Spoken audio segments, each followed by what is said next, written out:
নমস্কার।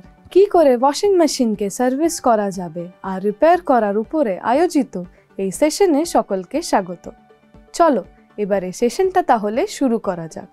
এই সেশনের শেষে তোমরা সবাই দেখতে পাবে ওয়াশিং মেশিনের নেম প্লেটের বিবরণ রেকর্ড করতে, গ্রাহকের অভিযোগ শুনুন এবং ফল্টের ধরন আইডেন্টিফাই করতে এবং রেকটিফাই করতে, সাধারণ চেক ভিজুয়াল পরিদর্শনের মাধ্যমে ওয়াশিং মেশিন সার্ভিস এবং একটি ইনসুলেশন রেজিস্ট্যান্স টেস্ট পরিচালনা করতে, সার্ভিস কার্ডে মেইনটেনেন্সের বিবরণ রেকর্ড করতে, একটি মেশিন যা ইলেকট্রিক্যালি অপারেটেড হয় এবং আমাদের কাপড় ধোয়ার জন্য ব্যবহৃত হয় তাকে ওয়াশিং মেশিন বলে।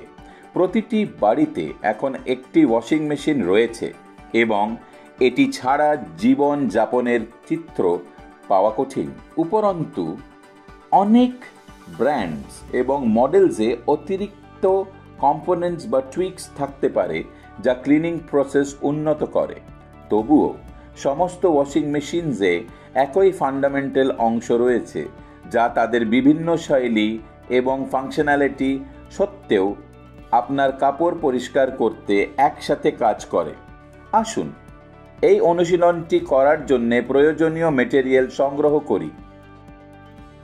মেগার, test lamp, combination plier, DE double-ended spanner set, screwdriver, grease gun, oil cane, pulley puller, digital multimeter, washing machine semi-automatic type, washing machine spares, grease, Teflon tape, washing machine মেরামত। Washing মেশিনের বিশদ বিবরণ record করুন। গ্রাহক বা ব্যবহারকারীর অভিযোগ শুনুন। অভিযোগকারীদের তালিকাভুক্ত যে কেউ হতে পারে। যদি মেশিন সুইচিং অন না হয়, একটি ওপেন কানেকশন পরীক্ষা করুন এবং একই রেকটিফাই করুন। ইনকামিং পাওয়ার সাপ্লাই চেক করুন। মেশিনে ফিউজ পরীক্ষা করুন। মোটর ওয়াইন্ডিংস পরীক্ষা করুন এবং ছোটখাটো রিপেয়ার করুন। প্রয়োজনে এটি একটি ওপেন সার্কিটের ক্ষেত্রে রিওয়াইন্ডিংয়ের জন্য পাঠান। Speed governing starting switch check করুন, রিপেয়ার করুন বা একটি নতুন সুইচ দিয়ে রিপ্লেস করুন। ওয়াশিং ড্রামে জল না ভর্তি হলে ইনলেট পাইপ দম বন্ধ হয়ে গেছে, ইনলেট ভালভটি খুলুন, এটি পরিষ্কার করুন এবং ওয়াটারপ্রুফিং টেফলন টেপ ব্যবহার করে রিকানেক্ট করুন। ইনকামিং ওয়াটার সাপ্লাই পরীক্ষা করুন এবং একই রিপ্লেস করুন। যদি ওয়াশিং ড্রাম থেকে জল বের না হয়, আউটগোয়িং ভালভ পরীক্ষা করুন, পরিষ্কার করুন এবং সঠিক ওয়াটারপ্রুফিং দিয়ে রিকানেক্ট করুন। যে কোনো সমস্যাগুলির জন্য আউটগোয়িং পাইপ পরীক্ষা করুন, একই রিপেয়ার বা রিপ্লেস করুন। যদি মেশিন সুইচ অফ না করে টাইমার কাজ করছে তা পরীক্ষা করুন। টাইমারের টাইমিং মেকানিজম বন্ধ বা আটকে আছে, যদি সম্ভব হয় এটি রিপেয়ার করুন, অন্যথায় একটি নতুন দিয়ে টাইমার রিপ্লেস করুন। টাইমার ঠিক আছে কিন্তু সুইচ আটকে যেতে পারে, সুইচটি রিপ্লেস করুন। যদি মেশিনটি খুব অল্প সময়ের জন্য অন হয়ে যায় এবং তারপর সুইচেস অফ হয়ে যায়, টাইমার সেটিং ভুল হতে পারে। সঠিকভাবে টাইমার সেট করুন। স্পিড গভর্নার সুইচ ফল্টি হতে পারে। মোটরটি ভেঙে ফেলুন এবং একইভাবে রিপেয়ার করুন যদি সম্ভব হয়, বা starting speed governor swivel mechanism replace করুন। ওপেন সার্কিট এবং ইনসুলেশন ফেইলিয়ারের কারণে ওয়াইন্ডিং ইম্পিডেন্স বৃদ্ধি পেতে পারে। রানিং ওয়াইন্ডিং ইম্পিডেন্স পরীক্ষা করুন এবং প্রয়োজনে মোটরটি রিওয়াইন্ড করুন। যদি মেশিন নয়েজি হয়, ড্রামের ব্যালেন্সিং পরীক্ষা করুন এবং ব্যালেন্স পাওয়া গেলে একই সংশোধন করুন। মোটর শাফট, পুলি বা ড্রাম ড্রাইভার পুলি লুজ হতে পারে, টাইটেন করুন। মেশিন ড্রাইভের বেল্ট লুজেন্ড হয়ে যেতে পারে, এইভাবে প্লে দিতে। মোটরের বিয়ারিংস চেক করুন, ওয়ার্ন আউট রিপ্লেস করুন বা রেকমেন্ডেড গ্রিজ ব্যবহার করে গ্রিজ করুন। মেকানিক্যাল ভাইব্রেশন অ্যাবজর্বিং এর জন্য মেশিনে ব্যবহৃত সমস্ত রাবার বুশিংস পরীক্ষা করুন। যদি স্পয়েলড বা মিসিং পাওয়া যায় তবে সেগুলি রিপ্লেস করুন। মেশিনে শক দিলে সাপ্লাই থেকে মেশিনকে আইসোলেট করুন এবং মেগার টেস্ট চালান। যদি প্লাগে ইনসুলেশন ব্যর্থতা পাওয়া যায় তাহলে মোটরটি আলাদা করুন এবং বডি দিয়ে ওয়াইন্ডিং পরীক্ষা করুন। যদি ওয়াইন্ডিং ইনসুলেশন ফেইলিয়ার শনাক্ত করা হয় রিওয়াইন্ডিং এর জন্য মোটর পাঠান। যদি ইনসুলেশন ফেইলিয়ার শনাক্ত করা হয় মেশিনের সম্পূর্ণ ওয়্যারিং ট্রেস করুন এবং ফল্টি বা লিকি ইনসুলেশন এলাকা শনাক্ত করুন। ফল্টি পাওয়া সম্পূর্ণ ওয়্যারের রিপ্লেস করুন। যদি পাওয়ার সুইচড অন মোটর না চলে মোটর শ্যাফট ঘুরছে কিনা তা পরীক্ষা করুন। যদি একটি হামিং শব্দ হয় শ্যাফট লুজ হতে পারে, সেটিকে টাইটেন করুন। বেল্ট টেনশন পরীক্ষা করুন। যদি বেল্টটি ঢিলে হয়ে যায় তাহলে টেনশন অ্যাডজাস্টার দ্বারা এটিকে শক্ত করুন বা একটি নতুন দিয়ে বেল্টটি প্রতিস্থাপন করুন। মেশিনের অ্যাজিটেটর পর্যাপ্ত পরিমাণে লুজ কিনা তা পরীক্ষা করুন, অর্থাৎ বিয়ারিংটি ফ্রি এবং টাইট নয়। প্রয়োজনে বিয়ারিংয়ের লুব্রিকেশন করুন।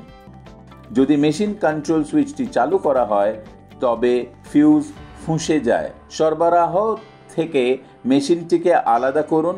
মোটর টার্মিনালগুলিকে বিচ্ছিন্ন করুন এবং মোটর বা মেশিনের তারের মধ্যে একটি নিরোধক ব্যর্থতা বা শর্ট সার্কিট আছে কিনা তা পরীক্ষা করুন। মোটর শর্ট সার্কিট বা ইনসুলেশন ব্যর্থ হলে মোটর রিওয়াইন্ড করুন। যদি মেশিনের বাকি অংশে শর্ট সার্কিট বা ইনসুলেশন ব্যর্থতা থাকে তাহলে সেটিকে ট্রেস করুন এবং শর্ট সার্কিটটি সরিয়ে দিন। ওয়াশিং মেশিনের সার্ভিসিং। ওয়াশিং মেশিনের ইনস্ট্রাকশন ম্যানুয়াল পড়ুন। মেশিনটিকে সাপ্লাইয়ের সাথে কানেক্ট করুন এবং অপারেটিং বা ইনস্ট্রাকশন ম্যানুয়াল দ্বারা নির্দেশিত ধাপে মেশিনটি চালু করুন। ইনলেট থেকে মেশিনে ওয়াটার ফ্লো পরীক্ষা করুন। লিকেজ পাওয়া গেলে ইনলেট পরিষ্কার করুন এবং যথাযথ ওয়াটারপ্রুফিং পদ্ধতি ব্যবহার করে ওয়াটার সাপ্লাই পুনরায় কানেকশন করুন। যদি মেশিন এবং জলের পাইপের মধ্যে কানেকশন বিন্দুতে লিকেজ থাকে তবে লিকেজ প্রতিরোধ করতে কাপলিংসের মধ্যে টেফলন টেপ ব্যবহার করুন। আউটলেটে ওয়াটার ফ্লো পরীক্ষা করুন এবং ওয়াশ ড্রাম থেকে সমস্ত জল নিষ্কাশন করা হয়েছে কিনা তা পরীক্ষা করুন। যদি এটি না হয় সাপ্লাই থেকে মেশিনটি ডিসকানেক্ট করুন। তারপর মেশিনটিকে ফ্লোরের লেভেলে করুন এবং জল বের হতে দিন। সাপ্লাই থেকে মেশিনটি আইসোলেট করুন। মেশিনের ইন্সপেকশন কভার খুলুন। নিম্নলিখিতের ভিজুয়াল ইন্সপেকশন করুন। সাপ্লাই কর্ড এবং এর টার্মিনালস যা প্লাগ এবং মেশিন টার্মিনালসের মধ্যে থাকে। মোটর পুলি বেল্ট এবং ড্রাইভ অ্যালাইনমেন্টের অবস্থা পরীক্ষা করুন। কন্ট্রোল প্যানেল এবং মেশিনের মোটর, টাইমার এবং সুইচের মধ্যে সমস্ত ইন্টারনাল কানেকশনস পরীক্ষা করুন যেমন কানেকশনস চিত্রে দেখানো হয়েছে। ম্যানুফ্যাকচারারের দ্বারা রেকমেন্ডেড গ্রিস পাম্প ব্যবহার করে মোটরের বিয়ারিংকে লুব্রিকেট করুন। যেখানে মেশিনের ম্যাক্সিমাম ভাইব্রেশন অনুভূত হয় সেখানে অ্যাপ্লাই করুন।